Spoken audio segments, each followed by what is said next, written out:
We are live now on AAU TV and live on Asys YouTube channel. Good morning, everyone. Welcome to the 9th edition of the All Africa Students Union's Africa Students and Youth Summit. We will start today's session by receiving the statements of the Secretary General, Mr. Peter Kwesi-Koji. The floor is yours. Good morning, everyone. Good afternoon, depending on where you are. Excellencies, allow me to take the time to thank you for making time to join us at the opening event of the 9th Africa Students and Youth Summit. We know you are terribly busy people, and yet you have no time to join us. We do not take this lightly. Thank you very much. Let me also take the time to thank all our network partners who have shared this event widely to garner the huge numbers that are watching this live from different parts of the world. We could not have pulled this event together without your solidarity. I also want to say a thank you to the team at Asys, the technical team, the organizing committee members for the hard work that you put together to make sure that we're able to have an event such as the one that we're having now. In particular, I would want to acknowledge the following partners. The first that I'll do is the 100 million campaign, whom we have worked closely over the years to be able to campaign for marginalized children. Then I'll also recognize UNESCO. I'll also recognize the African Center for the Constructive Resolution of Dispute, Accord. And Accord is the originator of the Global Peace the program that we've been running together and jointly. Again, I want to recognize Education Sub-Saharan Africa. I want to recognize the Global Students Forum, the European Students Union, the International Association of Universities, the Organizing Bureau of European School Students Unions, Global Peace, the Association of African Universities, Lawe Open University, Snake Nation, the Master Plan, the National Union of Students UK, She's the First Campaign, Africa Students and Alumni Forum, and then I would also want to recognize the reference citizens. I'd also want to recognize the Student Initiative for Sustainable Development Goals and the Global Reporting Initiative, the Commonwealth Students Association, the HAPA Initiative, and our national student unions from all over Africa. Every year, ASU convenes the largest student and youth gathering on the continent under the banner the Africa Students and Youth Summit. The summit is a flagship event, and it brings together young people from all over the continent and in the diaspora to deliberate on the crucial issues that affect education and our common future as young people. This year, we've been joined by students and young people from all over the world due to the collaboration with different organizations from different parts of the world to confront the challenges that have been posed by the COVID-19 pandemic. Allow me to also use this opportunity to congratulate our student unions for the direct interventions they have contributed to their government's efforts to tackle the COVID-19 pandemic. I do hope that when the pandemic passes, we will remember what students and young people did to alleviate the toll of the COVID-19 pandemic, sometimes even at the peril of their lives.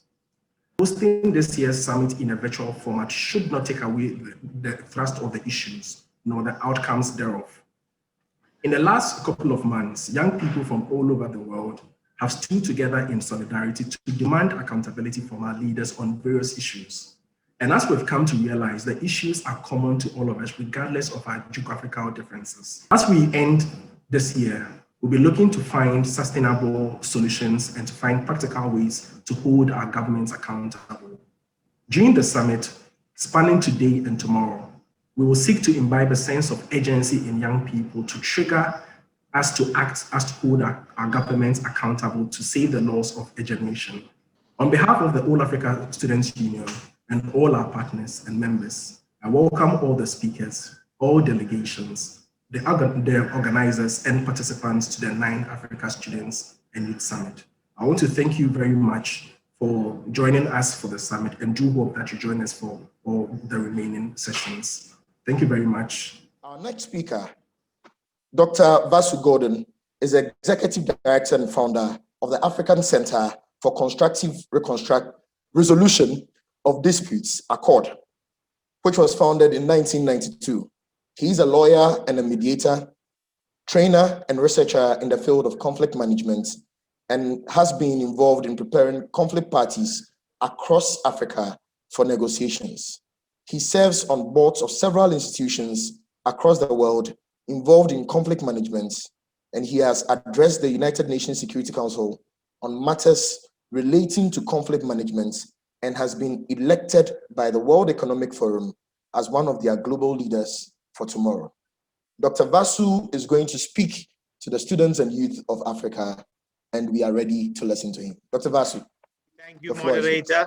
And let me also thank the All Africa Students Union for this invitation. It's a great honor for me. I was a student president here in South Africa during the state of emergency. We were still under the apartheid regime at the time, and we were fighting against the apartheid regime.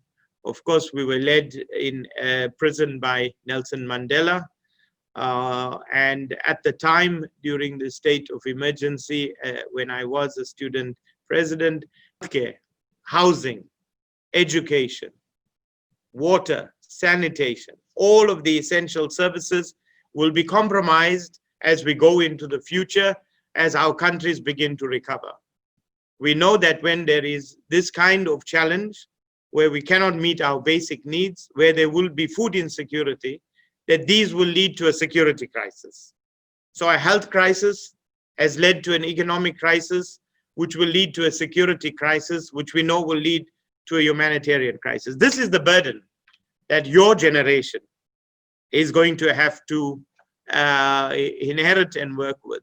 Generation endowed with technology, endowed with skills and creativity, where you don't have to wait for this generation to just hand you the baton with the burden, but you can create your own race that you are in.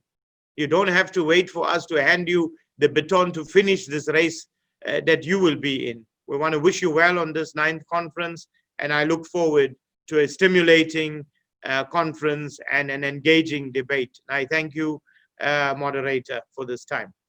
Our next speaker, Professor Goski Alabi, is a Ghanaian academic, practitioner, and entrepreneur. It's always a pleasure to be a part of your very well organized and active summits. As I joined the 9th summit, I wish to congratulate all of ASU for a good job done. Particularly, I wanted to draw our attention to the history of the All African Students Union, and to ask all of us, why is it called the All African Students Union? Why is it not the African Students Union? There is a reason. And that is where I want us to learn from history. Because from history, it is clear that ASU did not start, let me put it that way, in 1972.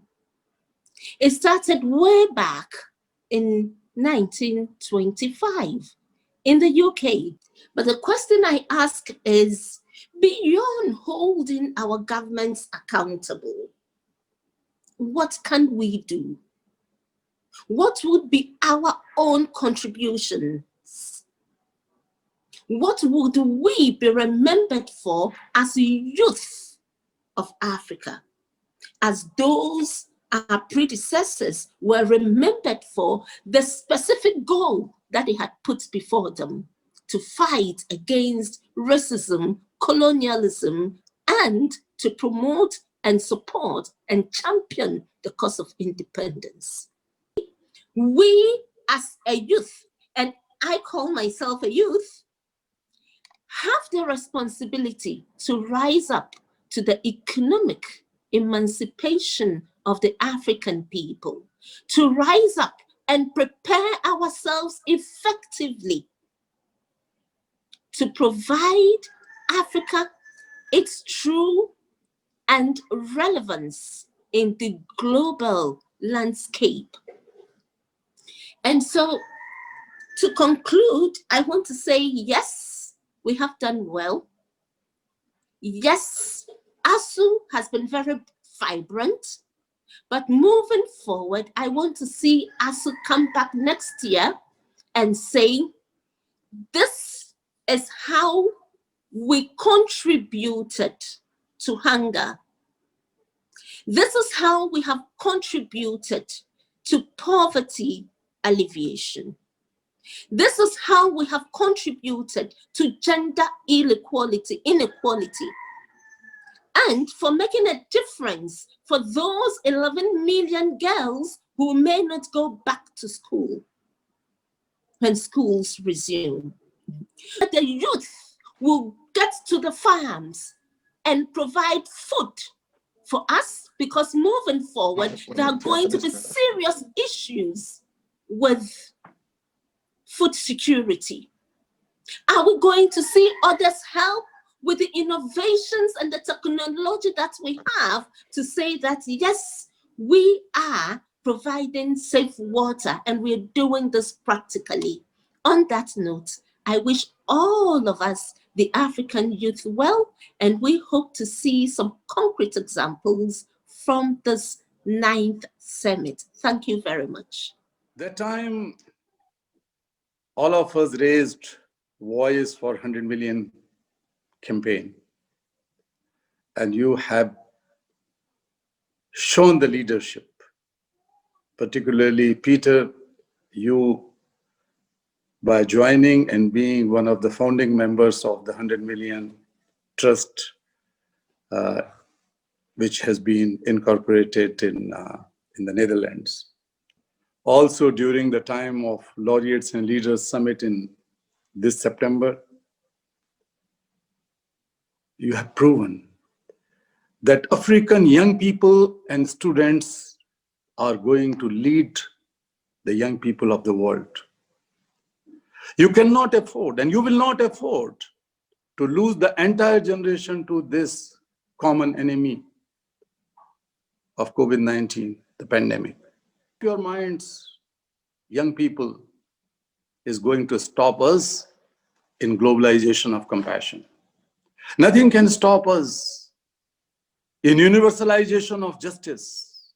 Nothing can stop us in building equality and equity in the world. I once again